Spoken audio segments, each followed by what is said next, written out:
Welcome to Arkatech Beatz. Music production, Beatmaking live. Yo, every night I get on,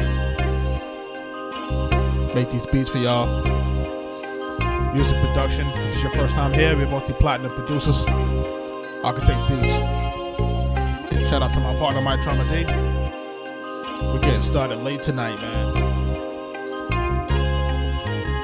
Summer's almost here.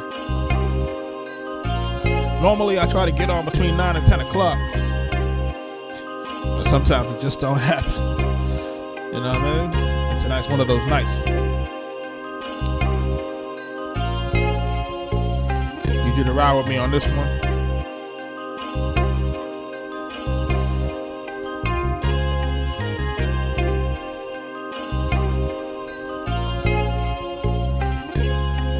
We're gonna build this beat tonight. Yeah.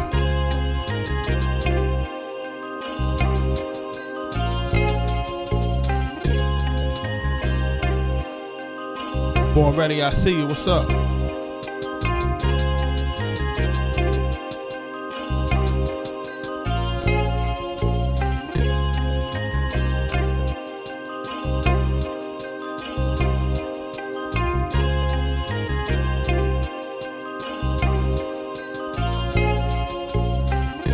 Let's go. We're gonna get right into it.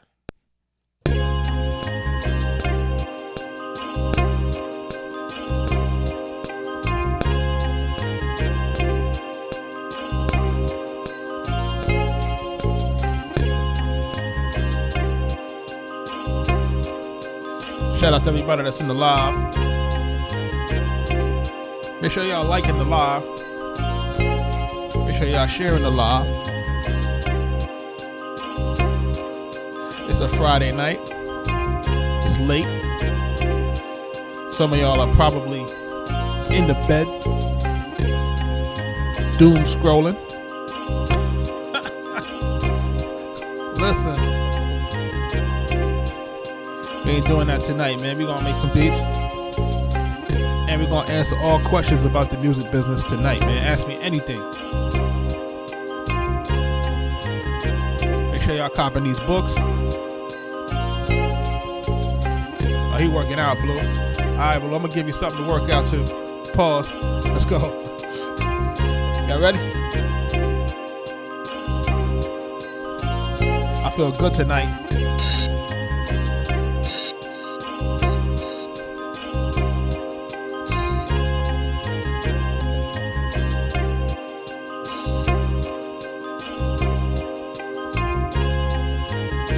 DJ Slick, do I bring people up? Short answer is no.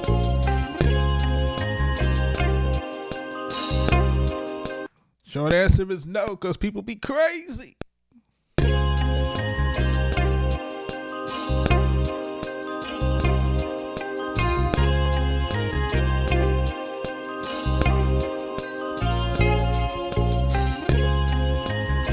Aiden Ray, what up on Twitch? Let's go.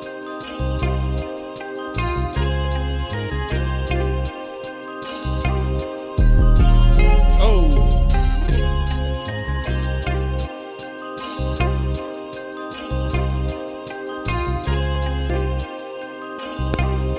Let's go.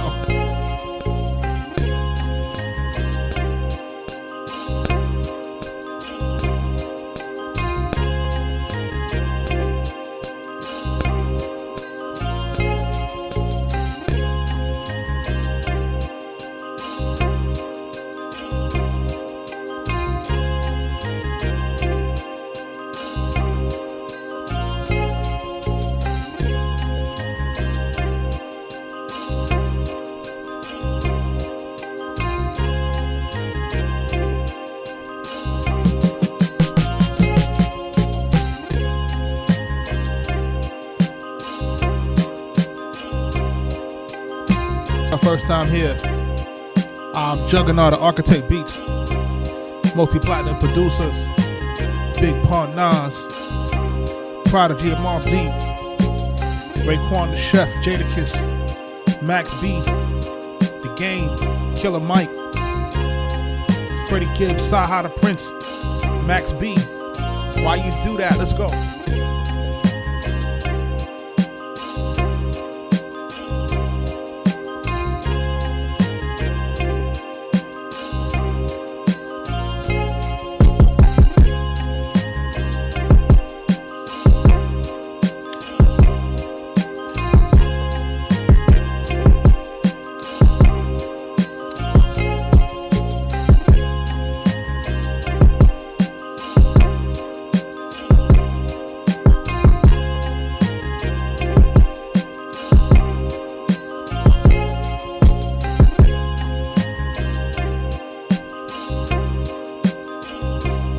What up?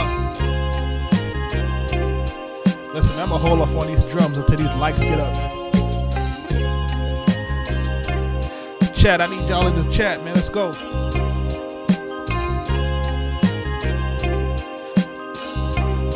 I need these likes.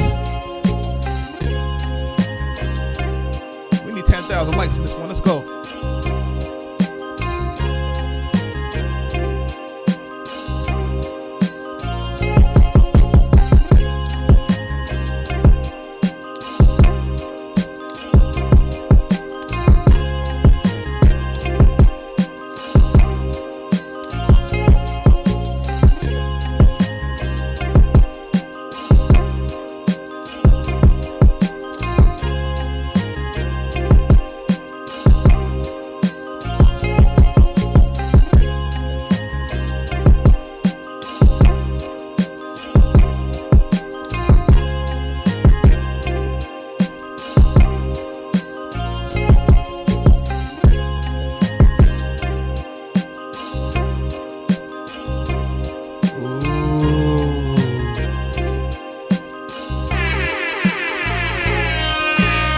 Arkatech Beatz. Arkatech Beatz. Let's go.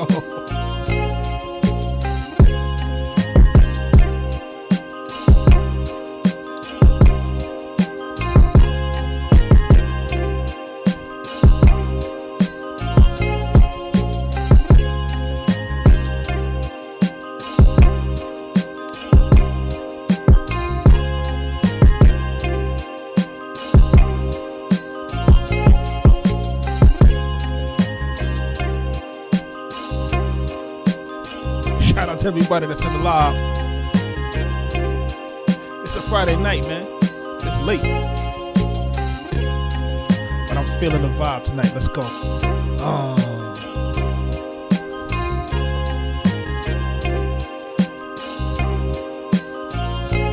Bronx, New York in the building. Let's go.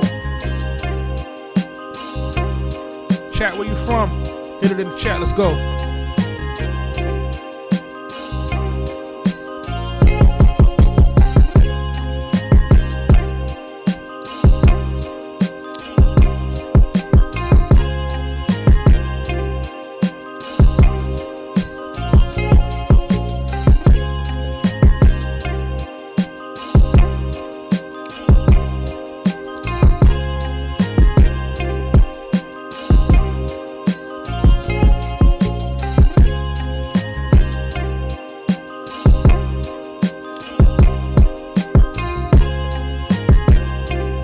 West Texas in the building.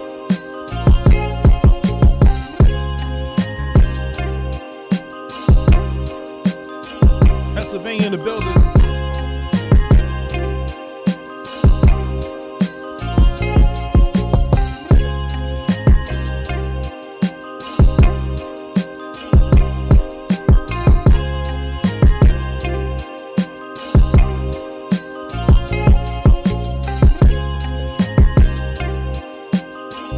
Oh my gosh.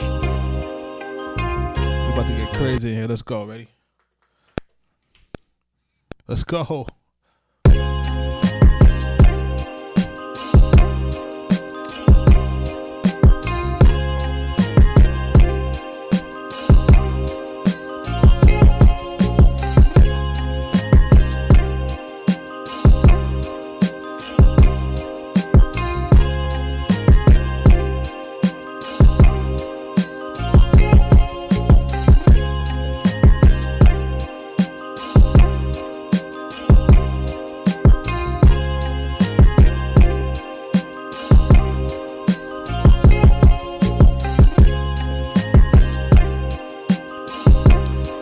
Mega Bionic. Drum kits on ArkatechBeatz.com. Let's go.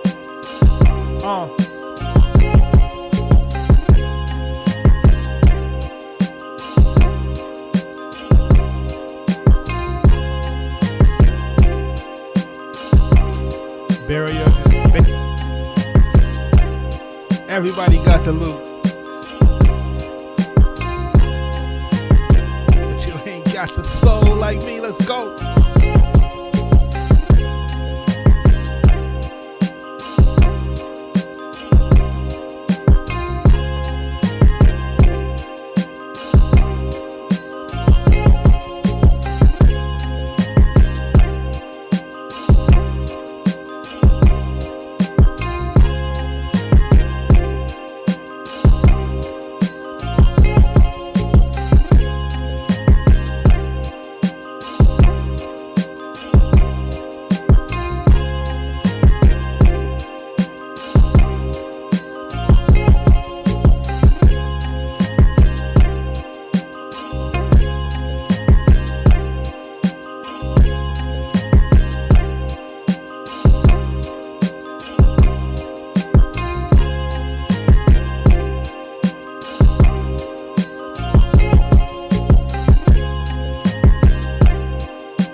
Arkatech Beatz.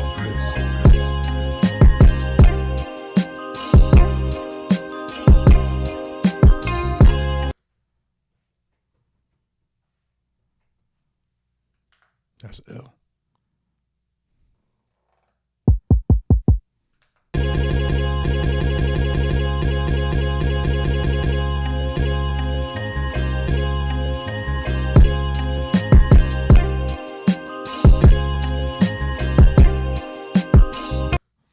Chocolate Boy Swagger, what up?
Shout out to everybody that's in the live.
Shout out to everybody that's in the live, man. We trying to make it do what it do.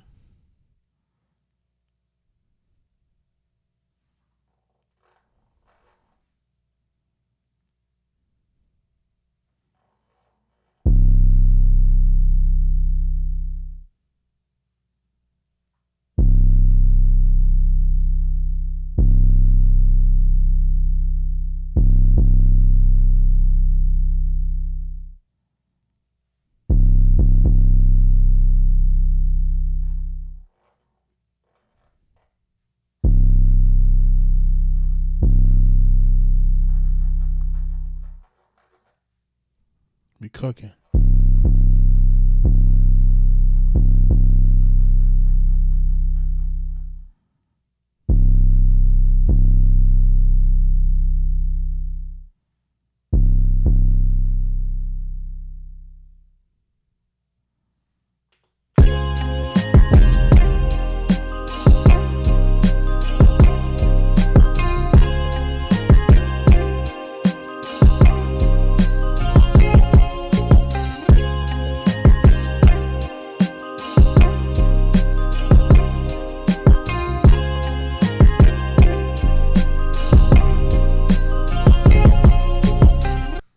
It's the Tempo 78.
Let's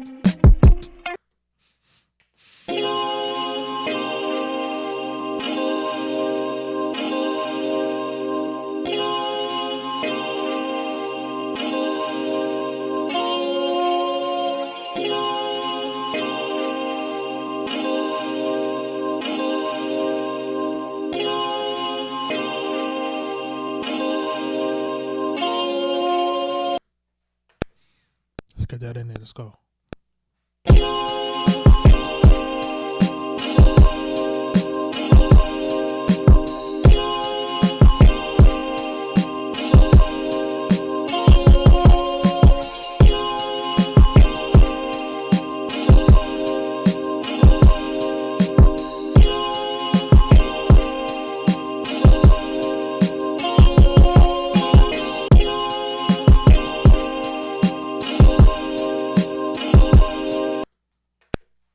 Let's go.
Some effects on this.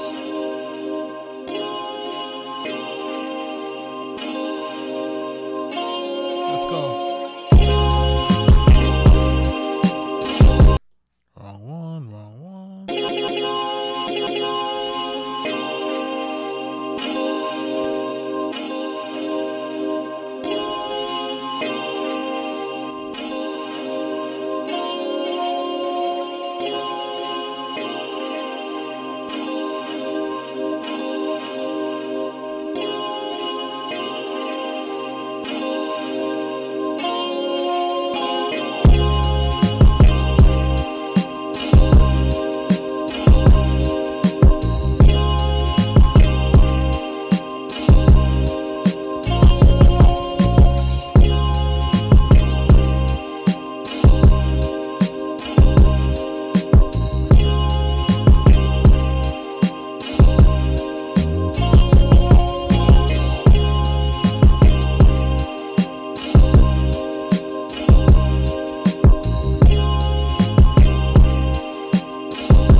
Let's go.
Shout out to everybody that's in the live, man.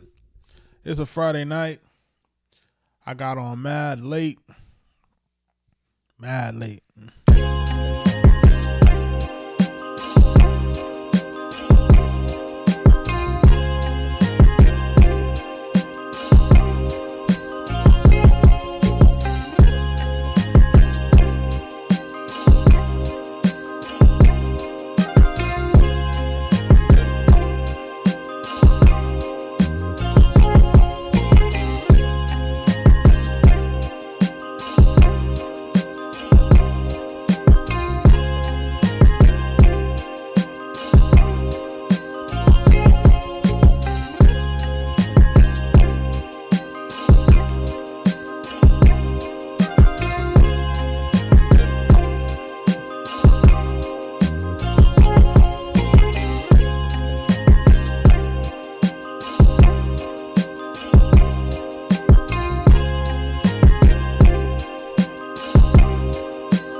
Arkatech Beatz.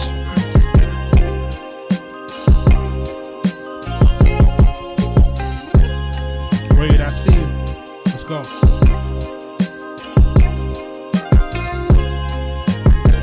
Chad, I need a name for this one.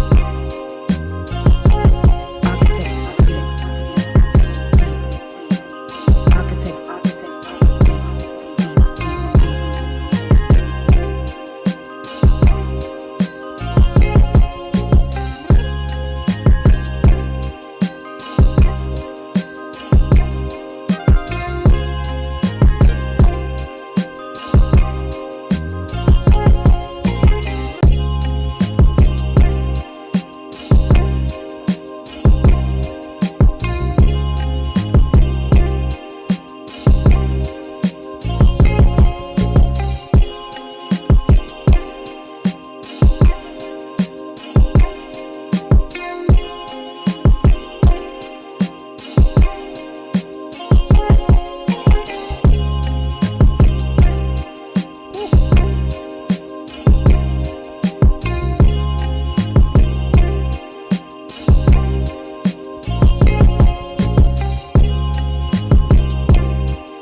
What up?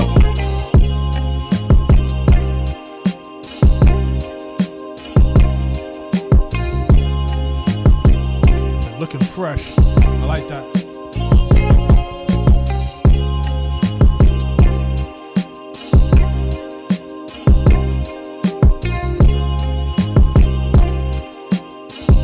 Classified.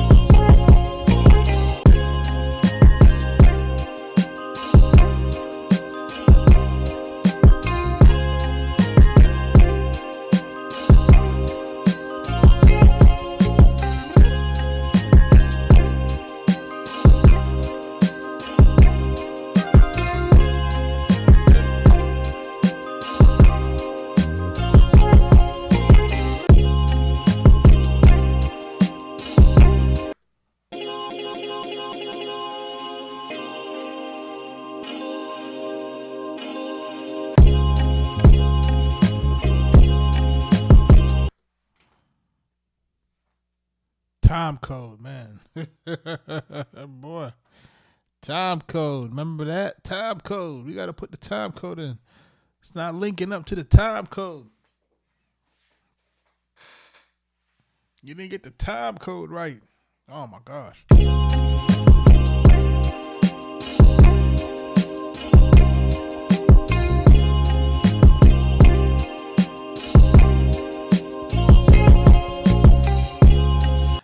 CeeLo said, looking fresh. I kind of like that. I don't know why. Shout out to you, though. Yo, Rob, what up, man?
He said La Ciega Boulevard. Shout out to Mike D, man. Mike D has entered the chat, man. Remember them days of La Cienega, bro? Those was the days, man, I tell you. Those was the days. Cali days when Cali wasn't burning. Those was the days. I almost moved to Cali. Cali has a special place in my heart. Please be clear.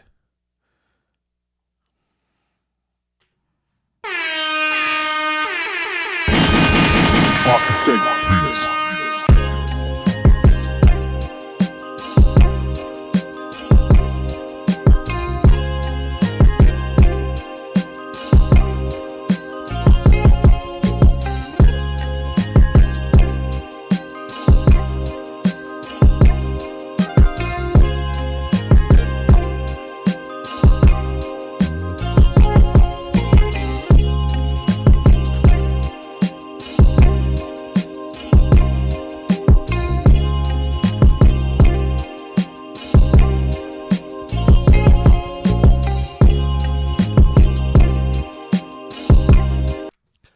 Rob, you trying to tell me to listen to KRS-One, Temple of Hip Hop Global Awareness? KRS-One?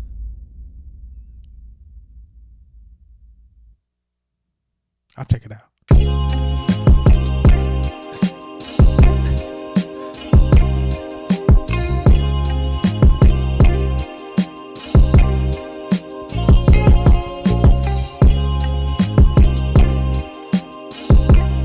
Here, what up?